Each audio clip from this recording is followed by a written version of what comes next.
புது காளான் பண்ணைக்குள்ள காளான் நிறைய வந்துருச்சு. கூடையை எடுத்துக்கிட்டு போய் காளானை பறிச்சுட்டு வந்துடலாம் அப்படின்னு சொல்லிட்டு காலையிலே கூடையெல்லாம் எடுத்துக்கிட்டு காளான் பண்ணைக்குள்ள வந்துட்டோம். ஒரு 2 வரிசையில நல்லா நிறைய முட்டை வந்திருந்துச்சு. முட்டை எல்லாமே நல்லா நிறைய காளானா வந்திருந்துச்சு.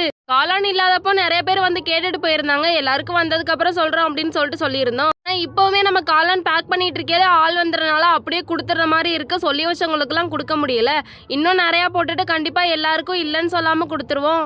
ஒரு சைட்ல காளான் எல்லாத்தையும் பறிச்சுட்டு இன்னொரு சைட்ல போயிடலாம் அப்படின்னு சொல்லிட்டு கூடையை பத்திரமா வச்சுட்டு காளானுக்கு எந்த சேதாரமும் இல்லாம பறிச்சிடலாம் அப்படின்னு சொல்லிட்டு காளானை பறிச்சாச்சு. நேத்து இதே மாதிரி ஒரு கூடையில நம்ம காளான் பறிச்சு ஒரு 6-7 பாக்கெட்டு கிட்ட சந்தையில வித்தோம். இன்னைக்கும் அதே மாதிரியே இருக்கு. இன்னும் கொஞ்சம் நிறைய வரணும், டெய்லி நிறைய காளானை பறிக்கணும் அப்படின்னு சொல்லிட்டு மனசுல வேண்டிக்கிட்டே முட்டை எல்லாத்தையும் பறிச்சாச்சு. சின்ன சின்ன முட்டை எல்லாத்தையுமே நாளைக்கு பறிச்சுக்கலாம் அப்படின்னு சொல்லிட்டு பத்திரமா எல்லாத்தையும் அப்படியே அங்கேயே வச்சுட்டு காளான் பறிக்கிறோமோ இல்லையோ போஸ் மட்டும் நல்லா எப்பயுமே கொடுத்துருவோம். ஒரு போஸை கொடுத்து ஒரு போட்டோவை எடுத்துக்கிட்டு கூடையை தூக்கிக்கிட்டு பத்திரமா வீட்டுக்கு கொண்டு வந்தாச்சுங்க.